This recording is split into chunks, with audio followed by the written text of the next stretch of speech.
பானாசுரன் அப்படின்ற அசுரன் பிரம்மதேவனை நினைத்து தவம் செய்கிறான். அப்போ பிரம்மதேவன் என்ன வரம் வேணும்னு கேட்க, எனக்கு அழிவில்லாத வரம் வேணும்னு சொல்கிறான். பிரம்மதேவன் அந்த வரத்தை என்னால் தர முடியாது, வேணும்னா எந்த உயிரால் நீ இறக்கணும்னு கேளு, அந்த மாதிரி வரம் தரேன்னு சொன்ன உடனே பானாசுரன் ஒரு சின்ன கன்னி பெண்ணால் மட்டுமே அழிவு வரணும்னு கேட்குறான். பிரம்மனும் அப்படியே வரம் தராரு. ஒரு சின்ன கன்னி பெண்ணால் நம்மளை என்ன பண்ண முடியும் அப்படின்னு நினச்சிட்டு பானாசுரன் தேவர்கள் முனிவர்கள் எல்லாரையும் கொடுமைப்படுத்தி கடைசியில் இந்திரனோட சிம்மாசனத்தையே கைப்பற்றிடுறான்.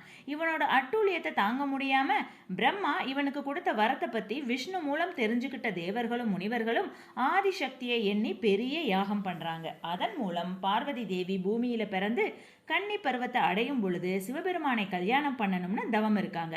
இதனால சிவபெருமானும் அந்த பெண்ணை கல்யாணம் பண்ணணும்னு எண்ணி கல்யாண ஏற்பாடை செய்ய சொல்றாரு.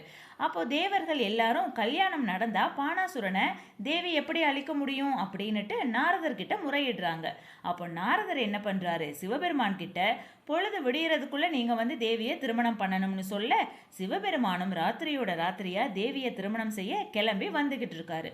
அப்போ நாரதர் ஒரு சேவலாக மாறி கூவும் பொழுது பொழுது விடிஞ்சிருச்சு, நேரம் தப்பிருச்சுன்னு சிவபெருமான் வந்த வழியே திரும்ப போயிடுறாரு. இதனால கோபமடைந்த தேவி மீண்டும் தவம் இருக்க, அந்த சமயத்துல பானாசுரன் தன்னை கல்யாணம் பண்ணிக்கன்னு வற்புறுத்துறான்.